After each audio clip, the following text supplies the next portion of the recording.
in college basketball. Let's get into the offseason files. We continue breaking down the options for NFL teams this offseason, starting out here with the Denver Broncos. The Denver Broncos are up next, and this is a team that's got $30 million in cap space. We got the news just before the weekend that they were going to use their franchise tag for the second year in a row on Justin Simmons, which I think is a positive move for them. It is. I mean, and they still have $31 million going into free agency. Mm-hmm. I mean, this is a team that's going to be a player for high-level free agents. They could also decline the option on Von Miller, and it looks like that's going to happen. If they do that, it will save them about $18 million. So they would become a very big contender in free agency. Yeah. This is a very intriguing spot to me. And here's why I say that. I didn't think they were sold on Drew Lock, and I still don't. They've been attached to every high-level quarterback that's been available all offseason long.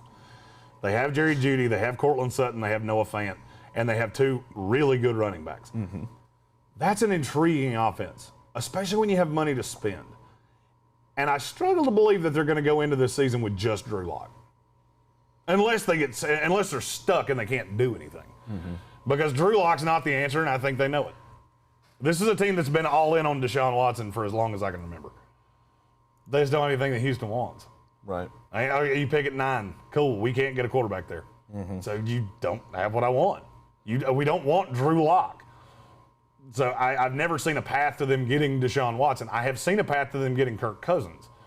And I'm still not dead convinced that that's not going to be the case. Mm-hmm. Everybody's saying the right things at the moment or as far as it goes in Minnesota, with the new GM there saying that he's good with Kirk Cousins going into next year. Drew Lock, we know, is not the solution long term for Denver. I don't believe he is, and I don't think they believe he is. Nope. But I also feel like you're in a position where you just roll with it and give it one more try. This is not a roll with it team, though. This team's too talented to be a roll with it team. Mm-hmm. Now, defensively, you're obviously going to have some turnover. You're going to lose Jarrell Casey. Mm-hmm. Von Miller most likely is not going to be back. I struggle to believe this team's going to try to rebuild. It has too many pieces. Mm-hmm. So this is one of my dark horse teams that could do something that you're not expecting. They go get a Jimmy Garoppolo, or they go get somebody like that. Mm-hmm. Wouldn't shock me in the least. I actually really like this team. I'm curious as to what they're going to pursue. I'll tell you one that has been stuck in my head for a really long time. Matthew Judon. I was just thinking the same thing. There's something about that seems like Matthew Judon is he's the new shiny toy. And he would come cheaper than Von Miller, and he's younger than Von Miller, and he doesn't have the injury history of Von Miller. Because the Broncos are one of those teams that randomly come out of the woodwork for a high-level free agent every once in a while. Mm-hmm. And I could say Melvin Gordon, perfect example. Nobody had talked about the Denver Broncos with Melvin Gordon. And then one day, breaking news, Melvin Gordon signs with the Denver Broncos. Because this is an intriguing team. Mm-hmm. And they're going to do... I think they're going to do everything in their power to have a quarterback not named Drew Lock starting on this team next year. Matthew Judon matching up with Bradley Chubb could be one of the best pass rushes in the league. Now, Von Miller and Bradley Chubb were very feared, but we didn't get to see that much this past season. So, they'll be major players, and I didn't realize they could save $18 million on Von Miller. Yep. Yeah, that puts another edge rusher out there, and what could the number be on Von Miller? I think it's in that 12 to 15 range, coming off a knee injury like that.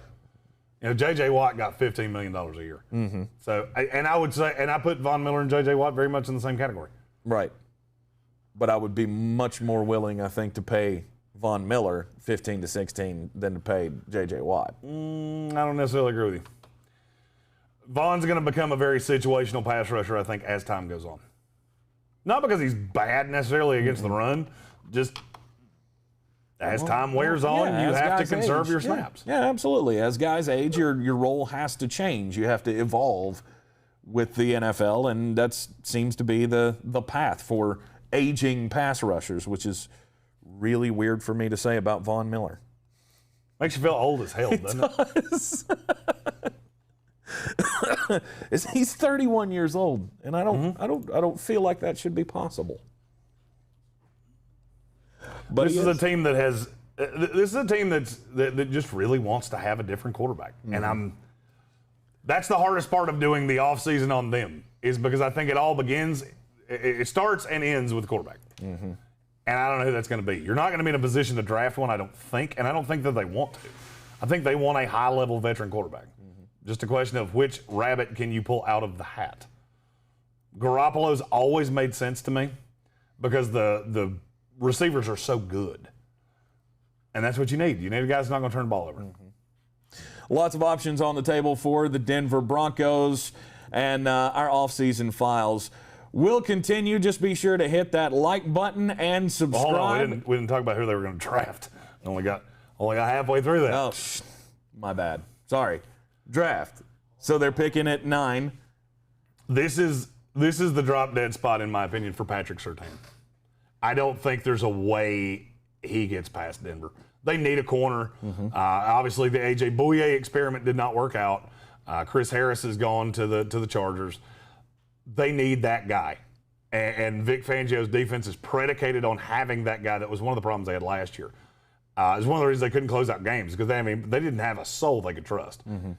Caleb Farley, it's another guy that I could see winding up with Denver.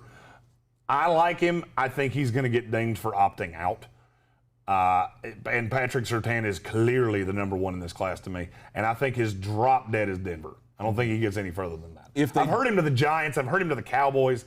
I don't buy that he's going to get past Denver. If they are going to decide to move on from Von Miller, is there an edge rusher that would be worth taking at 9?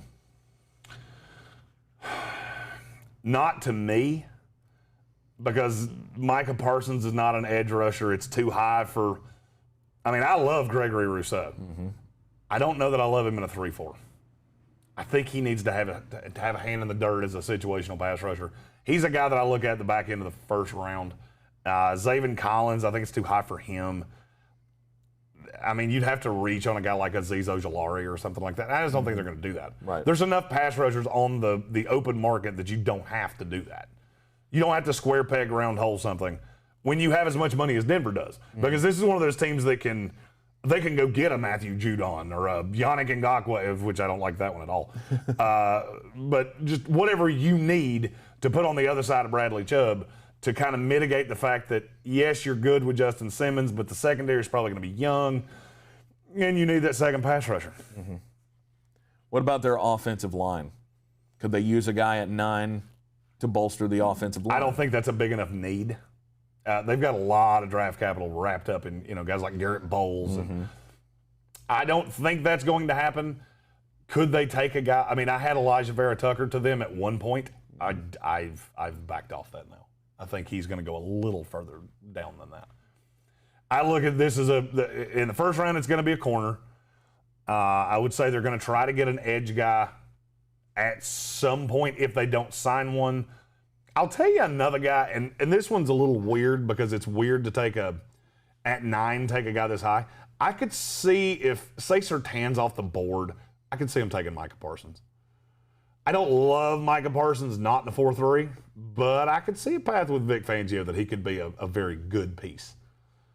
Their linebackers are not as bad as everybody says there. I like it's going to come to me. They have one linebacker I really like, and I can't think of his name. Josie Jewell? Alexander Johnson. Alexander Johnson. Okay. There it is. I can't believe I forgot that. There was one of my favorite Florida State players of all time was named Alexander Johnson, basketball player. Don't know who that is. He was drafted by the Indiana Pacers, and I think played about as many minutes in the NBA as I did. I was going to say, if it's not Charlie Ward, Bob Sura, Sam Cassell, or Mfiondu Kabengele, I don't know who Alex Sanders said in the comments, somebody magically calls Andrew Luck out of the hat. Don't underestimate the chances of that happening. I don't necessarily think it's going to. I can tell you those calls are going to happen. I'd love to see it. He's too talented for nobody to call. And now Indy is not a landing spot. And he may just stay retired, but don't be shocked if a team makes the call. And Denver is the team that screams at me would make that call. I'd love to see him get another try or give it another try in the NFL. We'll just have to wait and see. All right. Like and subscribe the Sportsocracy on YouTube and check out the playlist. We've got all of the off-season files scrolling along. I'm Tank Spencer. He's Jeremy Greene. Let's move on to the next